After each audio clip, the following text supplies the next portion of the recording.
Motorcycle tires create grip in two ways, chemical grip and mechanical grip. Now, you hear these terms thrown around a lot in the paddock and in tire reviews, but what do these terms actually mean? And more importantly, how do they dictate the way we should be riding a motorcycle? Now, chemical grip, that's the built-in potential of the tire. Chemical grip comes from the rubber compound itself. Now, we often describe tires as soft or hard, but modern tire chemistry is far more complicated than just that. Manufacturers spend millions engineering compounds that balance traction, durability, and heat management. Now, a simple way to visualize this is to imagine sliding a block of rubber across a sheet of glass. If the block is hard, like a hockey puck or something, it's going to slide easily. But if the block is soft and gooey, like those old rubber pencil erasers, it's going to resist sliding. Now, that relationship between the surfaces is called the coefficient of friction. Now, as riders, we have very little influence over the chemical grip once we're on the bike. Those decisions were baked in when you bought the tire. You chose the compound, the construction, and the intended temperature range at the parts counter. But the one way we do influence chemical grip is through heat management. A tire's ability to generate grip changes dramatically depending on its temperature. Now, race tires, which are often thought of as being soft and gooey, usually use rubber that is significantly harder, sometimes 10 times harder than street tires. And that's so they can survive extreme heat without melting. But if they're cold, they have absolutely no grip. That's why we all use tire warmers. Now, street tires, if they're overheated, they degrade and lose performance rapidly. They get really hard and brittle. Now, we manage all of this by keeping a tire in its working window through correct tire pressure. And then there's mechanical grip. This is grip that we actually have some influence over. It's where we as riders take a little bit of control. Now, in the real world, we aren't sliding rubber across glass, but we are riding across an inconsistent road surface. Even the smoothest asphalt is full of all sorts of small peaks and valleys. Mechanical grip comes from the tire's ability to interlock with that texture. Under load, the rubber deforms and keys into those features. It's actually called keying. And this is why the contact patch is so critical. A larger contact patch means more surface area to interlock or key with the road and more area to manage heat. So while tire construction and tire pressure play a role, the primary way a rider influences mechanical grip in real time is through load. So the physics of grip, or friction, is described by a simple physics equation. F, or that's the friction force, right? That's the grip that you actually have, right? Mu is the coefficient of friction. That's the chemical and mechanical potential of the tire and the road. And then there's N, this is the normal force. This is the load or the weight over the tire.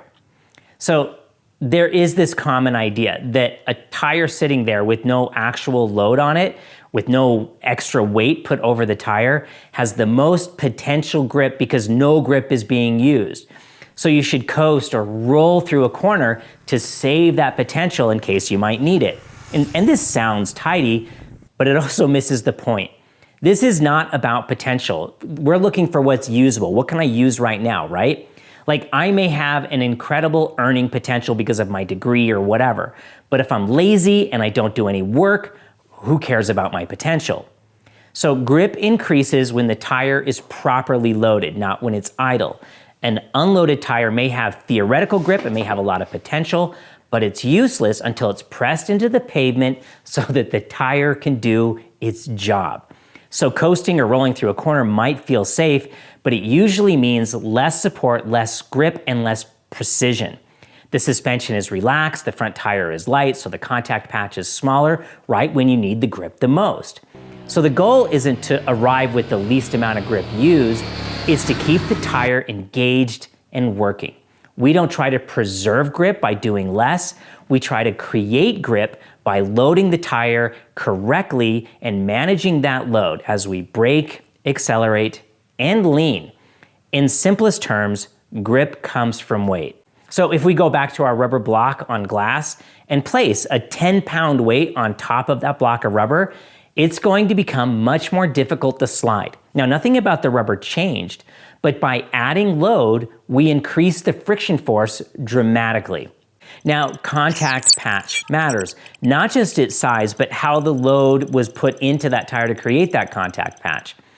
A well-loaded, small, skinny tire can and often will make more usable grip than a big, fat, wide tire that's underloaded.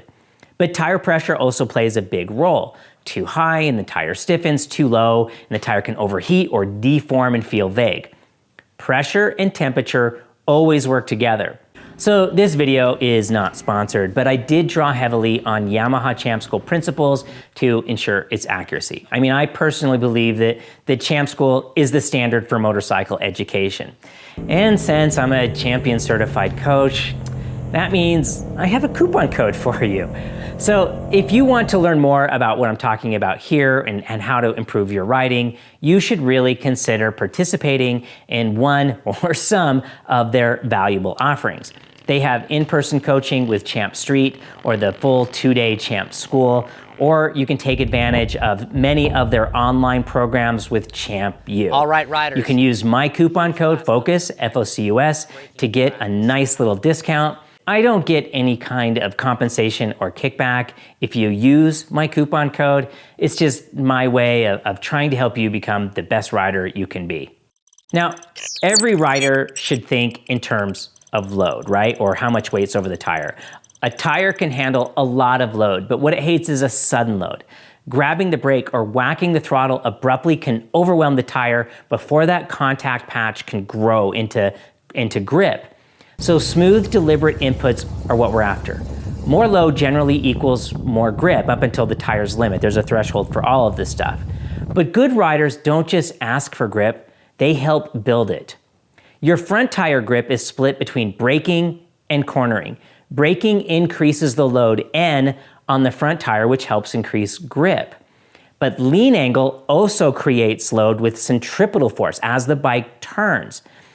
But we need to allow time for the weight to shift over the front tire to push that contact patch into the ground before we can brake deliberately, right? But leaning also demands front tire grip. So the more grip you spend on braking, the less you have for cornering and vice versa. But managing that trade-off between slowing and leaning is the art of trail braking. Now, trail braking is not dragging the lever until you get to the apex. It's the gradual handoff from braking force to cornering force, keeping that front tire loaded and that contact patch nice and stable. When done right, trail braking controls speed, chassis geometry, and the contact patch until the bike is pointed towards the exit. But done wrong, especially with sudden front brake release or suddenly grabbing while at lean, you can totally deform the front contact patch or unload the tire right when you need that grip the most. Again, we don't brake to the apex, we brake so that we can reach the apex. And sometimes that might mean releasing the brake early, way before you get to the apex. And sometimes that might mean carrying brake pressure well past the apex. It depends on speed, radius, visibility, slope, surface conditions. But the key is managing that braking pressure until you get the bike pointed towards the exit, not following some fixed rule. So in nearly 20 years of on-track coaching, the most common crash I see is a front tire slide. And it's almost always from an underloaded front tire. Riders go back to the gas too soon or too abruptly, or they let go of the front brake too abruptly while still at lean. And the front end unloads exactly when they need that grip the most. Once that front tire loses load, the contact patch shrinks. Mechanical grip is reduced, and chemical grip isn't enough to hold the bike up. The feedback disappears, and the bike hits the ground fast. Now, the rear tire works the same basic way, but the balance changes. On corner entry, the rear is still dealing with lean angle, and there is some braking if you're engine braking or if you are using a little bit of rear brake pressure. But on exit, throttle becomes the big player. Roll on the gas and weight transfers rearward into the rear suspension, and the rear tire is pushed into the ground, spreading out that nice contact patch against the pavement. and that improves rear traction, but keep in mind, that also takes load away from the front tire. It's this delicate balancing act, transitioning from slowing to cornering to acceleration. Too much of any input at too much lean, and you run the risk of running out of grip. It's simple as that. We want to wait until we can see our exit and take away lean angle before slowly adding throttle to shift the weight onto the back of the bike and onto that rear tire. Now, once the weight has shifted onto the rear tire, then we can start to accelerate much more deliberately. We want to try to think of grip like a budget, right? Braking, cornering, and acceleration all spend from that same traction account. Asking for too much at once, like braking and turning aggressively at the same time, well, that exceeds what's available. Sudden inputs also overspend the budget and can trigger a slide. And keep in mind that the budget is constantly changing with temperature, surface conditions, tire wear, and load. A simple rule is that we want to avoid adding two things at the same time. We want to avoid adding brake pressure and lean angle at the same time, and we want to avoid adding throttle and lean angle at the same time. And that's because lean angle changes the stakes, right?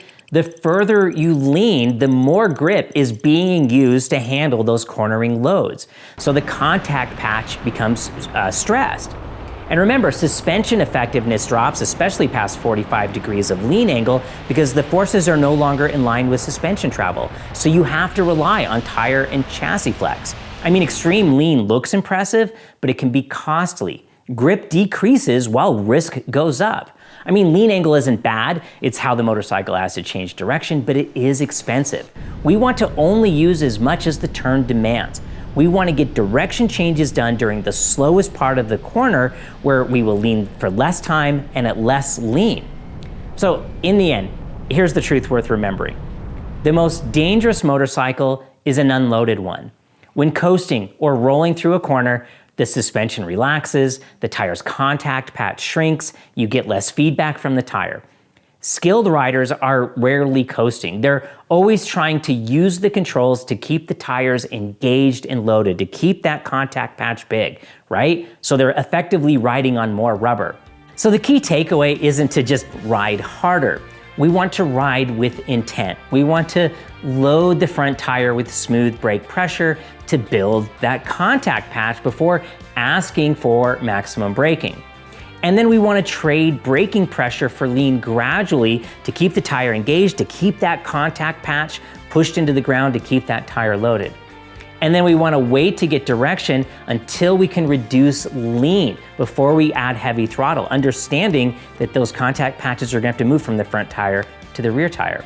And then you want to avoid coasting, so you're never a passenger on an unloaded machine. Now look, tires don't just have grip. You help create it, you help shape it, and you manage it with your actions on the motorcycle.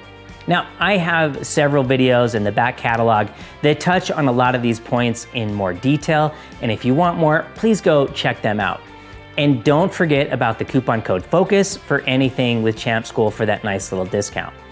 I want to thank our Patreon and channel members for all of their support. They are a big reason why we can afford to do this educational content. Please consider joining, or at the very least, consider giving a like and maybe clicking subscribe. And if that doesn't work, maybe share this video with a riding buddy that you think would benefit from this information. Thank you so much for watching. Ride on and ride well.